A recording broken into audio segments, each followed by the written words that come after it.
So next, Yeman Brhane Hagos gonna present his work, and Yeman is doing a PhD at Yon's lab at the Institute of Cancer Research in the UK. Stage is yours.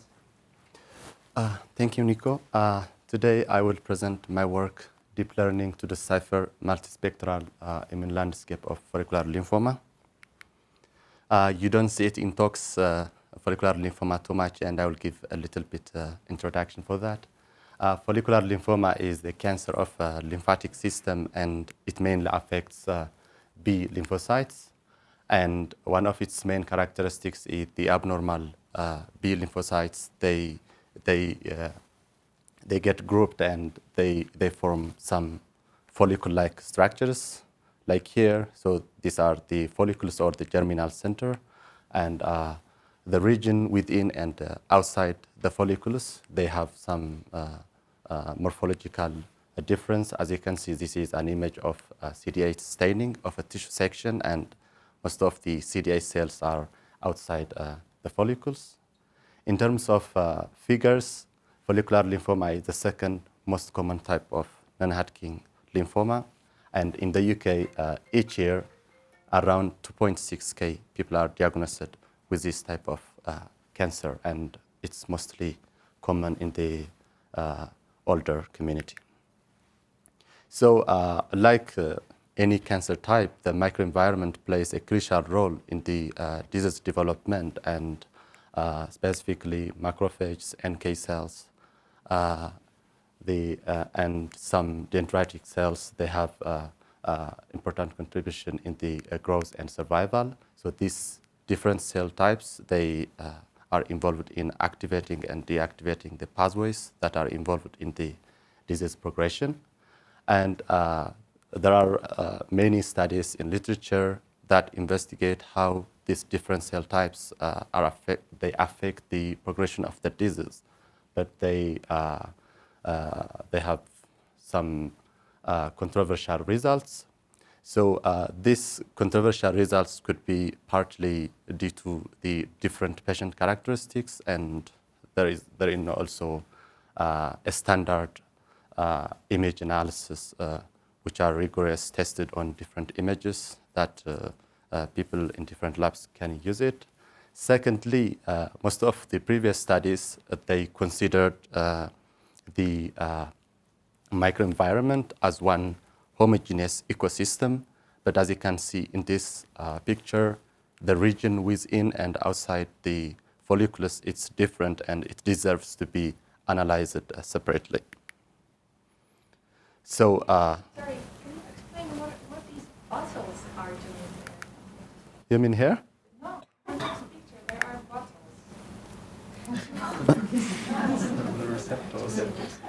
The receptors. You mean? I don't know. I'm not biologist. But these are ligands, receptors, and ligands. These all stuff. Okay, sorry. Yeah. So the goal of this project was first to develop AI algorithm that can identify novel cell phenotypes. So initially, we scanned the images using multispectral multiplex immunofluorescence images, and we want to develop AI algorithm that can accurately identify different cell phenotypes.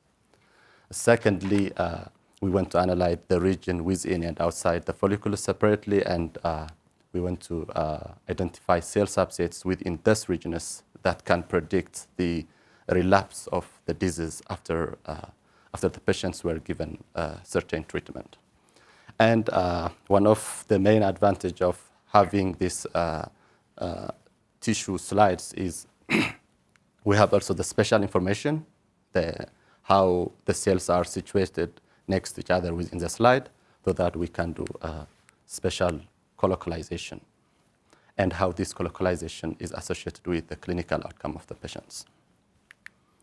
So first, we designed, thanks to my collaborators, they designed these panels. The first one is T-cell panel, which contains CD4, CD8, FOXP3, and PD-1 markers. and second one, a macrophage panel, NKT cell panel with these antibodies or proteins, and we have also a myeloid panel. And the staining was done using Vectra-3 platform. So, and this Vectra-3 platform, it divides the whole tissue into blocks. The blocks are around 40,000 by 40,000 pixels, which are very small because the scanning takes a longer time. So you select regions, enough representative regions, and you do the analysis on that. And the Vectra system, it generates the IF images and other simpler version of the images. So these are the deconvoluted images, basically the deconvoluted images. Sorry, how many marker maximum can you state? In Vectra 3, it's maximum 7 or 8. Yeah. Hopefully just codex or stuff so you can.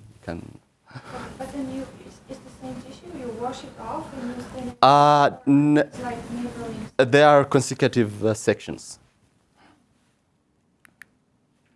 So, so the first aim was to develop a deep learning pipeline that can identify the different cell types. So I have the IF image and the tiles, which are the deconvoluted images and the IF image. So first, so this pipeline, it has the deep learning pipeline and the visualization because the Vectra-3 system, it decomposes the tissue section into smaller images. So for visualization, it's a good idea to reconstruct the whole slide and visualize it. So I implemented also this image viewer. So this model, it was trained and validated on more than 50K single cell annotations from these multiple panels. These annotations were collected by expert hematologists.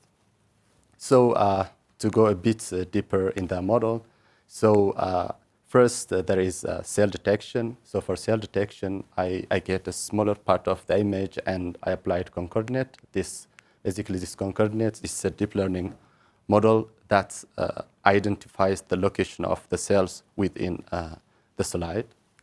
Then I applied the classification. So basically the classifier, this is also another convolutional neural network.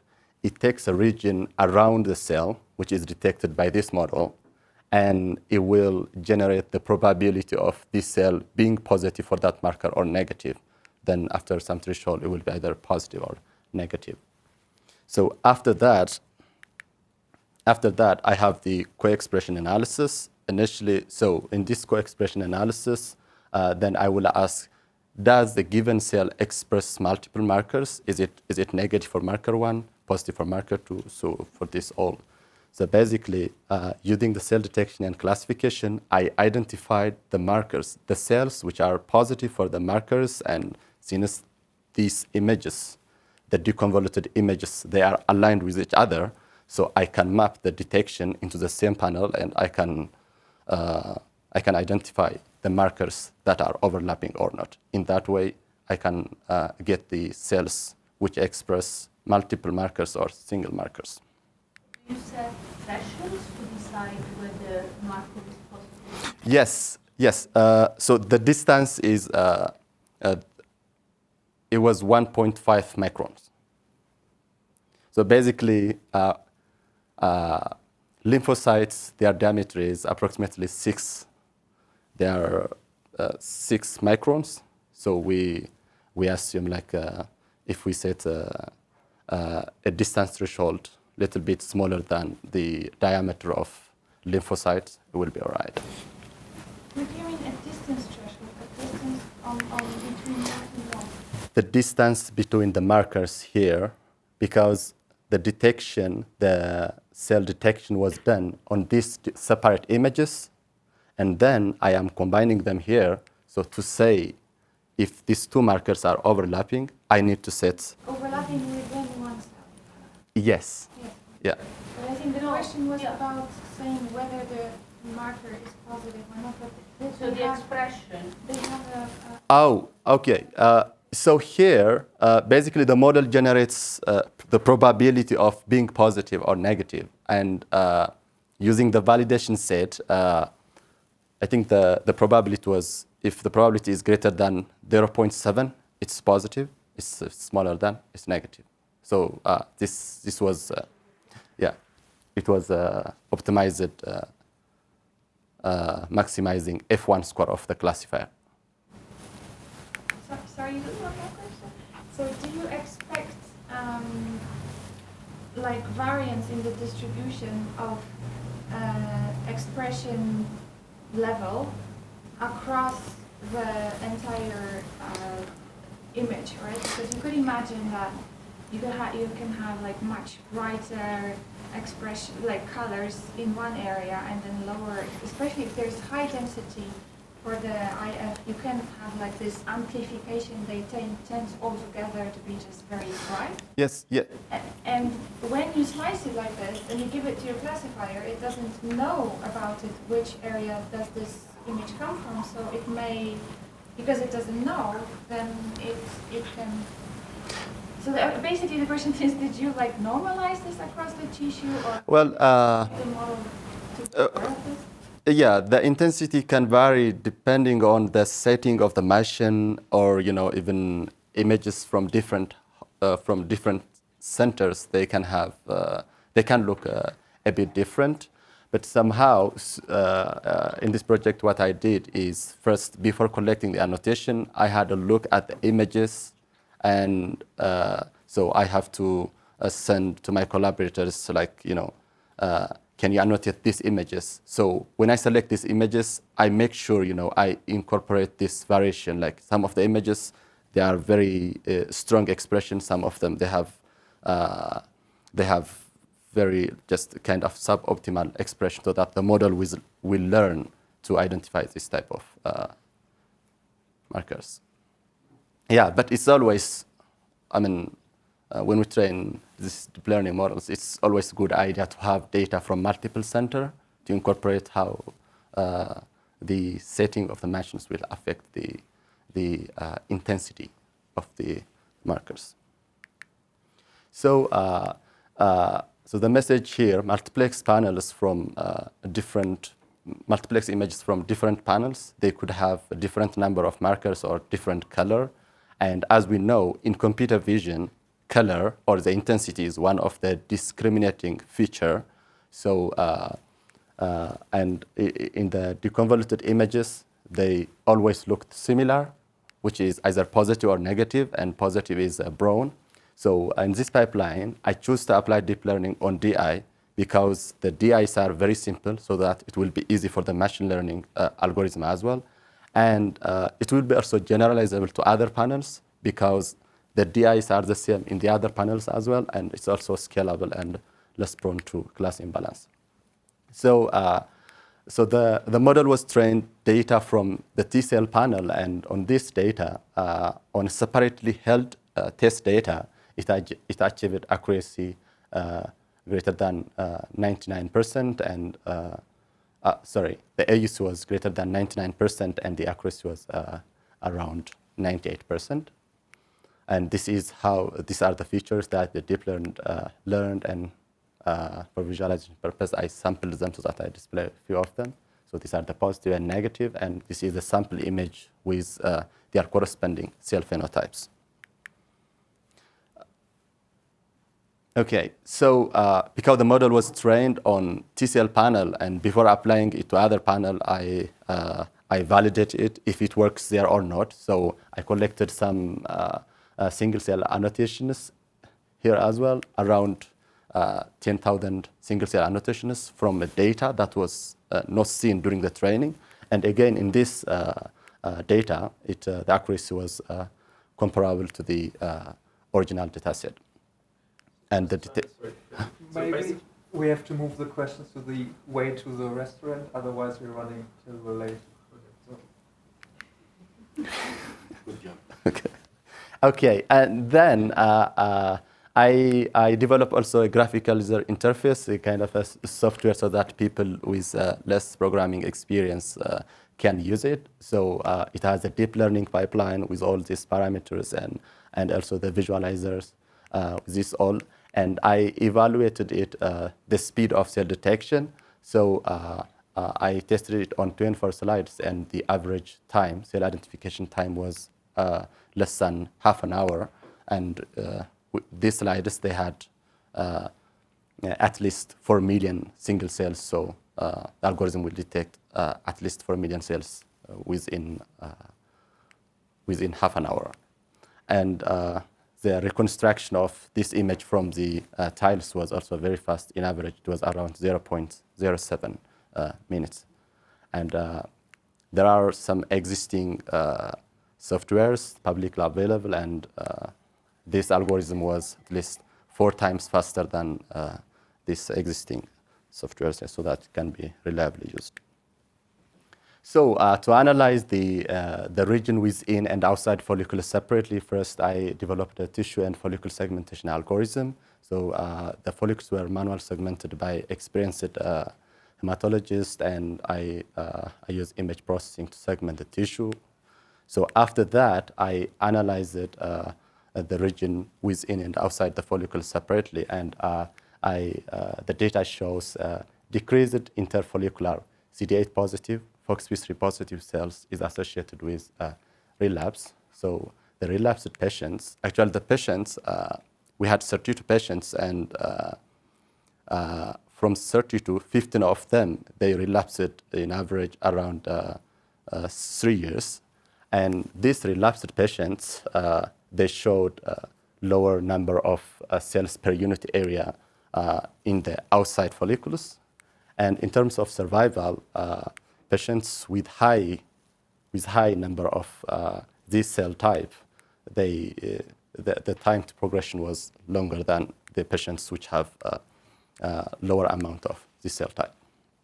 And this cell type, clearly you can see them in the image. They exist and you can see them. So then I try to understand what is the neighborhood of these cells in the microenvironment. So this is the nearest neighbor analysis, and from the nearest neighbor analysis, it appears that cells which are positive for CD4, CD4 positive and CD8, and cells CD4 positive and FOXP3 positive, they are much closer to these cell types. And then I analyzed if the colocalization of these cell types with the FOXP3, CD8 positive, FOXP3 positive cells is predictive of the clinical outcome. So for that, I used Morishita Horn Index. So basically, it generates a score between 0 and 1. 1 means they are colocalized, so that means they appear in the same area. And a low, which is segregation, it means they are not colocalized, so they are in different space within the tissue. So for that, I used this Voronoi structure and analyzed the region within and outside separately. And so I found that the relapsed patients show lower colocalization of the double positive CD4, CD8, and double positive CD8 FOXP3 compared to not relapsed patients. And it was also predictive of the time to progression. And then, so now I have these 2 parameters, the number of cells and their special parameter. And we have also a standard parameter, which is the follicular lymphoma international prognostic index, which is used in clinic. So I tested if this is independent, if this colocalization parameter is independent predictor of the progression. And it appears the special colocalization is predictor of the time progression, independent of the standard parameter and the density. So, well, from the data I have, I cannot dig more into data about why is the double positive cells are predictor of relapse, but I try to see what is the status of these cells from literature. So the double positive CD4, CD8 cells, they are anti-tumor cytotoxic cells, and they have also high IL-2 secretion profile. And the CD8 positive, FOXP3 positive, these cell types, when they are exposed to interleukin 2 signaling, their cytotoxic activity increases. So when these two cell types, they appear together, maybe this type of cells are increasing the cytotoxicity of the CD8 positive, FOXP3 positive cells using the IL-2 signaling pathway. Of course, this needs to be validated using other data format, probably using flow cytometry or something else. So to summarize, so in this work, we collected a large number of single-cell annotations to train and validate our deep learning models. And our deep learning model is reusable, and it can detect cells that express single or multiple markers. And algorithm can run in local computers, high-performance clusters, and even people can just install it and use it without any hassle. And we obtained high single-cell classification and detection accuracy. And also, our algorithm, it enabled us to also to test some clinical hypotheses. And we found that the region outside the follicle is more clinically important than the germinal center or the folliculus, and high CD8 positive, FOXP3 positive cell density outside the follicle was associated with relapse and lower time to progression. And also, we see also a similar pattern for the colocalization of the double positive CD8 with FOXP3 and the double positive CD4 CD8 cells. And in this study, we had only 32 cases. So to claim this clinical implication, it might be, some people, they might question it. So this need to be validated on a larger cohort of study, possibly in a clinical trial or something. So finally, I want to thank to my supervisor, Yeman, and my collaborators from University College London, University College Hospital London, Ospedale Papa Giovanni, and the National Institute, National Genetica Molecular.